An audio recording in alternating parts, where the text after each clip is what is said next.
Je m'appelle Mathieu Pelloli, je suis journaliste, je travaille au service économie du journal Le Parisien aujourd'hui en France. Je suis rentré en 2007. J'ai d'abord fait partie d'un service enquête-investigation où j'étais en charge du politico-financier. C'est une époque en plus où il y avait beaucoup d'affaires, donc c'était particulièrement intéressant, qu'il s'agisse de l'affaire Cahuzac, la fin de l'affaire Bettencourt, etc.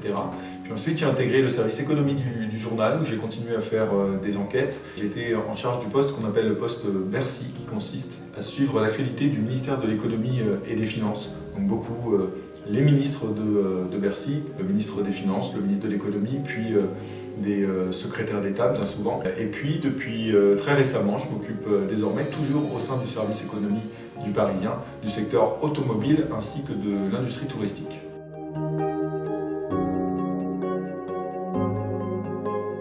Aujourd'hui, j'enseigne à IPSUP aux étudiants de la filière journaliste parce que par mon parcours, je connais bien ce secteur. Par mes études, d'abord, j'ai moi-même fait une école de journalisme.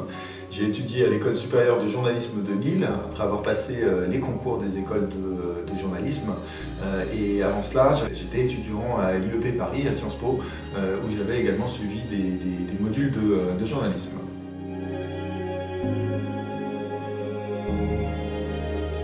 Alors, je suis ravi que beaucoup d'étudiants continuent d'envisager des études de journalisme qui sont extrêmement intéressantes, et surtout le journalisme est un métier dont la société a besoin. C'est un métier qui s'apprend, qui nécessite vraiment un savoir-faire professionnel.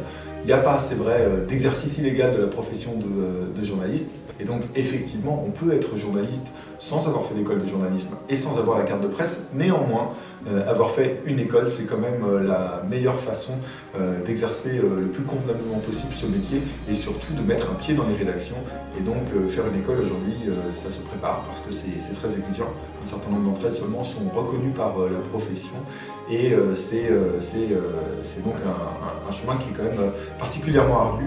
Donc préparer son entrée dans une école, ça commence très tôt, en étant aussi curieux que possible, en s'intéressant à l'actualité et surtout en saisissant, dès qu'on en a l'occasion, l'opportunité de discuter avec des journalistes qu'on rencontre sur le terrain, qu'on contacte via les réseaux sociaux pour leur demander quelle est la nature de leur métier, comment ça se passe, à quoi ressemble leur journée.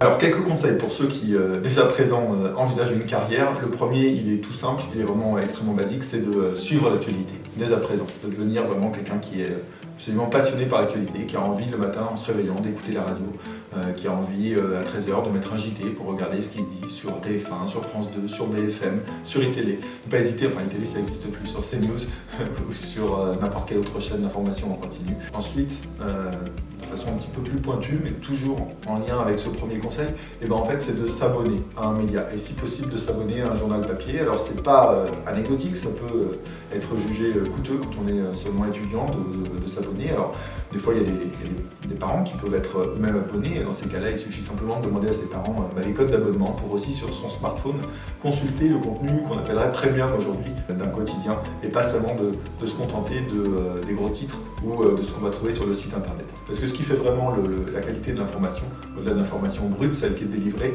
c'est aussi sa contextualisation, la façon dont elle va être approfondie, dont elle va être offerte avec du contre-champ, avec des informations qui finalement permettent de la saisir dans sa totalité et de lui donner du sens. Aujourd'hui, on est très largement informé, on reçoit beaucoup d'informations, savoir quel sens leur donner, savoir les décrypter, savoir se mettre à l'abri de ce qu'on appelle aussi les fake news, c'est extrêmement important. Et puis après, le dernier conseil que je donnerais, c'est de rester très à l'écoute de ses passions, de continuer de développer une personnalité qui ne ressemble pas à celle du voisin.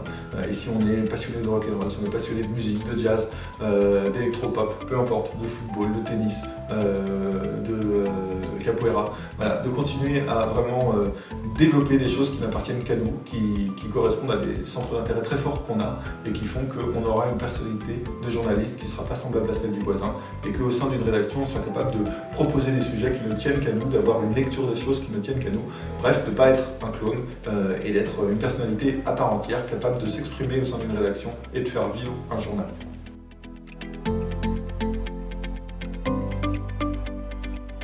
Il faut le savoir, c'est vrai que le journalisme n'est pas une voie facile. parce que les premières années sont parfois un peu délicates. L'entrée sur ce qu'on appelle l'entrée sur le marché du travail est difficile. Alors déjà, à ce moment-là, il y a première séparation qui se fait, on va dire. C'est vrai que c'est beaucoup plus facile d'entrer sur le marché du travail avec un diplôme délivré par une école reconnue par la profession, d'où l'intérêt de faire l'une de ces fameuses écoles. Il en existe une douzaine aujourd'hui. Pour autant, c'est pas facile néanmoins, et les premières années peuvent être des années d'une relative précarité, à la fois en termes de contrat de travail.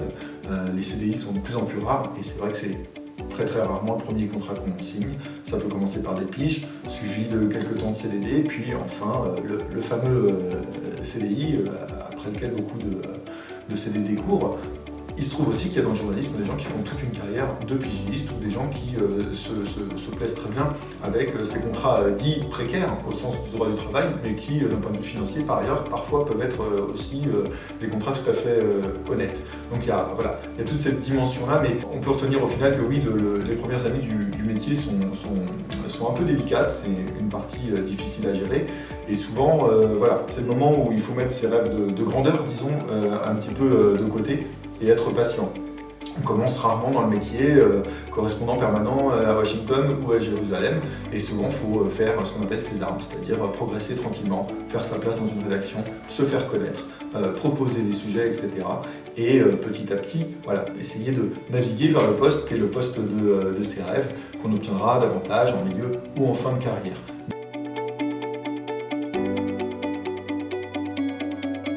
Je vais en retenir un récent qui m'a beaucoup plu, c'était juste avant la pandémie. C'était un sujet très exotique à tous les sens du terme, dans son déroulé, dans la surprise qu'il avait suscité. C'était l'évasion rocambolesque de Carlos Ghosn depuis le Japon, qui avait trouvé refuge au Liban.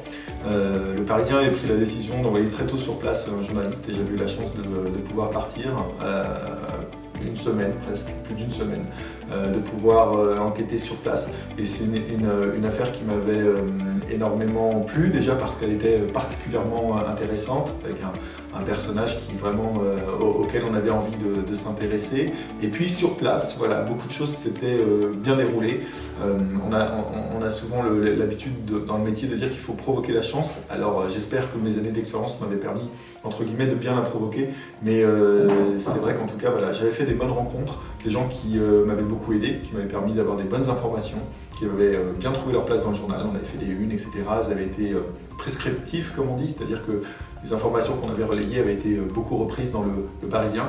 Et puis un des éléments qui me font aussi retenir cette affaire, c'est que c'est ce que j'ai pas eu l'occasion d'évoquer jusqu'à présent, c'est l'importance du carnet d'adresses, et que c'est des contacts antérieurs dans ce qu'on appelle mon carnet d'adresses, les gens qui m'informent, qui me permettent de recouper des informations, de les vérifier, avaient vraiment pu m'aider. Ils m'avaient aidé parce qu'il y avait cette antériorité, qu'ils avaient confiance en moi, et donc ils m'avaient mis au contact d'autres interlocuteurs qui à ce moment-là refusaient de parler, refusaient de sortir du bois, et sur la base des recommandations de ces bons contacts de mon carnet d'adresses, j'avais pu avoir accès à des très bonnes sources, et ça s'était terminé avec Carlos Ghosn avait organisé une grande conférence de presse où il allait prendre la parole devant des représentants de la presse internationale, et un jour avant, finalement, j'étais arrivé à convaincre son épouse de nous parler et de nous accorder une interview exclusive où elle avait déjà divulgué une bonne partie des informations qui allaient être mises sur le devant de la scène le lendemain. Et donc c'est vrai que c'était un des scoops du Parisien dont je suis particulièrement satisfait.